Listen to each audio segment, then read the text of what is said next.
Good morning and welcome to Morning Movie News, where some very unusual talent is being selected to move up to the big leagues. And I think that's because there's such a demand for talent to feed the franchise machine that's currently churning along that Hollywood has no choice but to think outside the box. And maybe in some cases, tap talent that might not necessarily be ready to move up to the big leagues. But sometimes it works out. Colin Trevorrow, of course, was moved up to the big leagues quite quickly for Jurassic World, and that's one of the most successful movies of all time. And now he's directing episode 9. So sometimes it works, but then sometimes it doesn't. Gareth Edwards, interestingly enough, has failed upwards, directing the first Godzilla, and that was not particularly well met by audiences, even though it did pretty well and has kicked off the kaiju cinematic universe that constitutes our first story.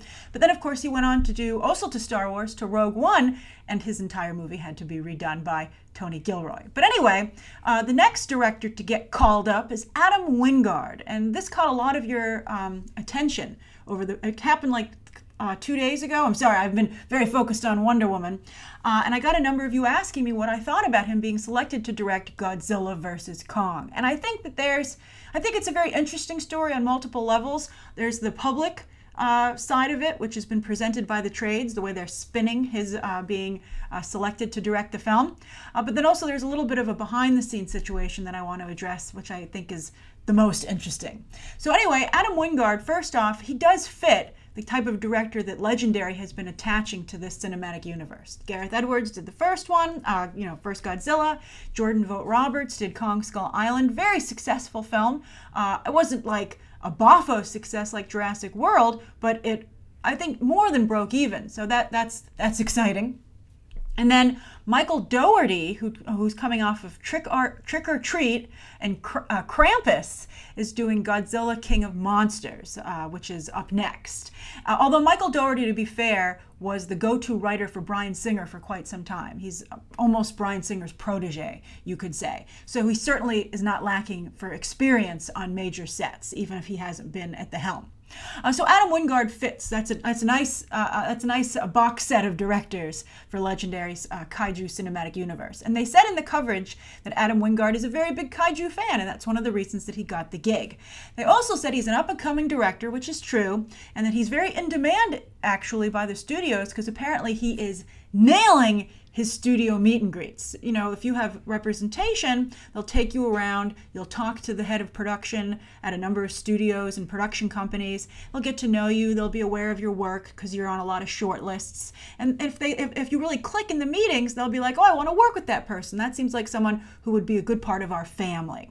So I guess, again, he's doing a great job in meetings. And I think that so far, he's had a good, steady, he hasn't had any flops. He's had a good, steady build in his career.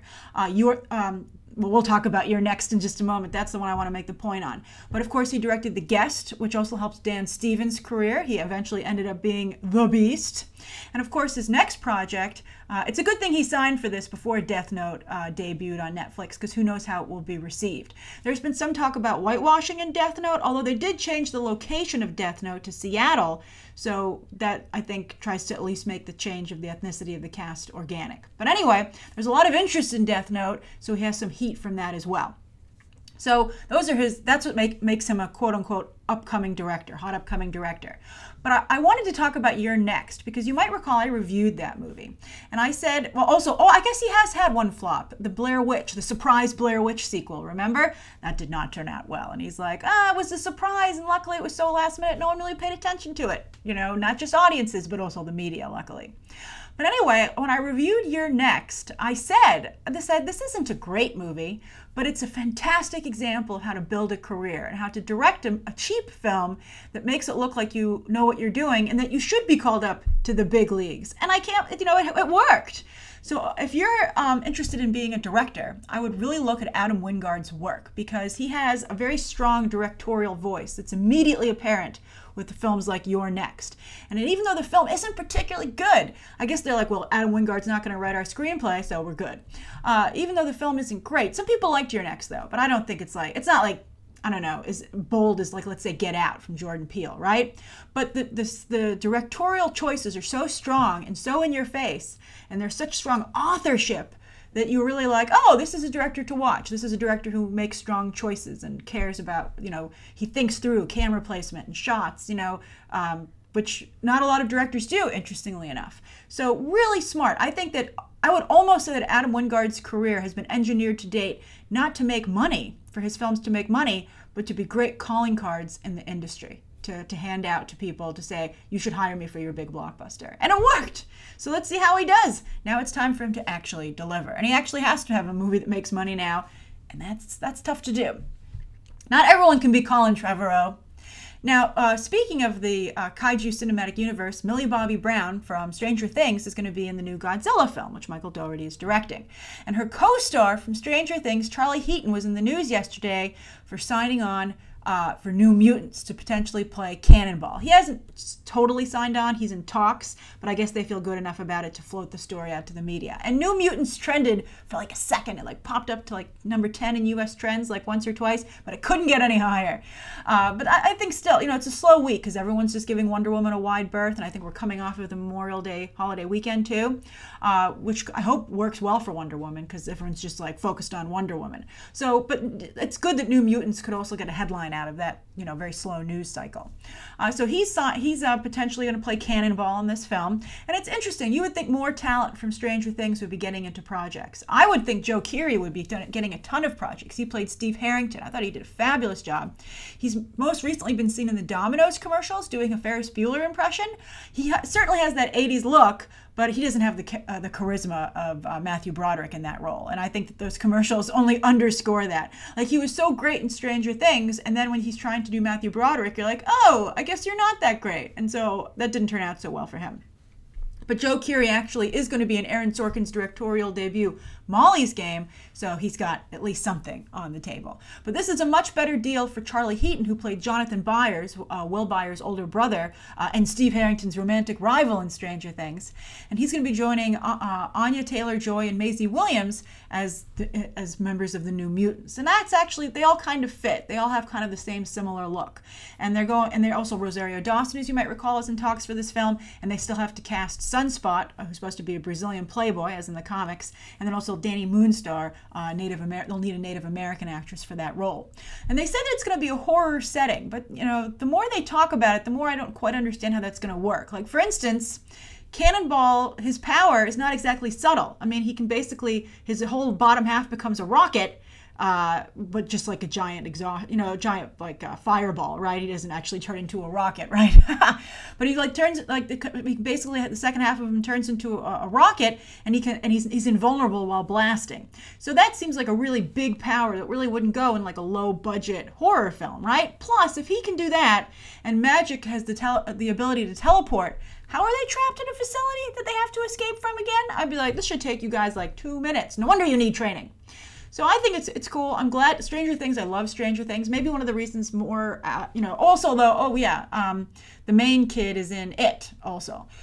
He's playing the funny guy in It. But, maybe one of the reasons that a lot of talent from Stranger Things hasn't moved on to more projects is that they had to go right into making the sequel to Stranger Things. But anyway, good for Charlie Heaton. I think he's well cast here, and I'm excited to see this movie come together.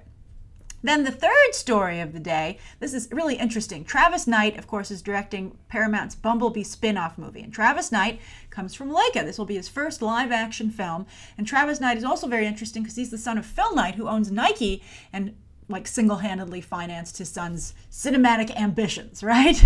And it's working. Adam Wingard had to like very carefully build. So did Travis Knight, but Travis Knight was totally funded by his father, by Nike money. Bumblebee, the Bumblebee spinoff, brought to you by Nike. But anyway, he chose a very Leica-type actress for his Bumblebee spinoff. It looks like Hailee Steinfeld.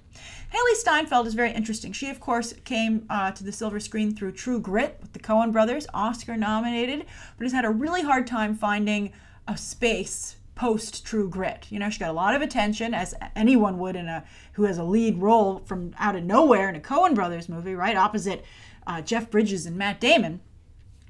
But she's really struggled to, define herself in the Hollywood landscape. after that. She's been in Pitch Perfect, right? Edge of 17, I hated that movie. I thought her character was so horrible and just so annoying, and I really had a problem with it. But she got a lot of attention for that, and she was, I believe, nominated for a Golden Globe. So I'm sure that helped her secure this. I think Hailee Steinfeld has not only had a hard time finding a place for herself in Hollywood the way Hollywood sees her, but I think she's even having a hard time defining herself, I think. I think angry and combative is really not the persona someone should pick to become a star.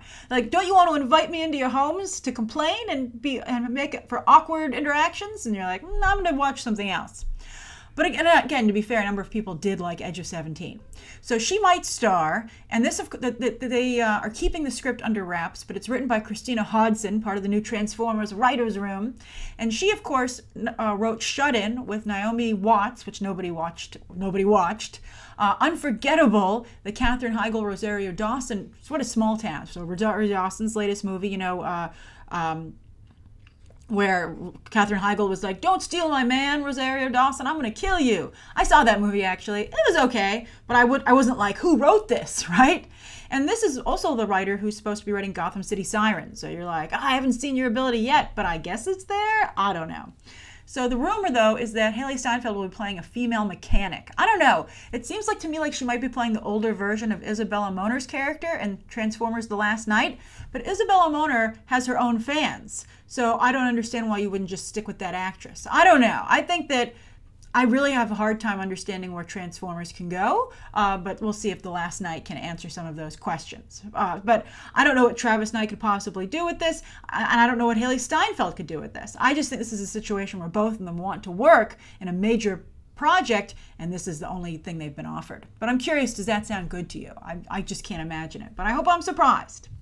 Then instead of a viewer question, because there's been a bit of a break between episodes, so please ask your questions down below for the next episode. But I wanted to highlight that Guardians of the Galaxy Mission Breakout has opened at Disney's California Adventure. And it is a huge hit for the Disney company. A 7-hour line to ride. They have finally reached Harry Potter level status at the Disney theme parks. I'm sure they are so relieved. I think it's weird because Universal, though, builds their parks with space for such a long line.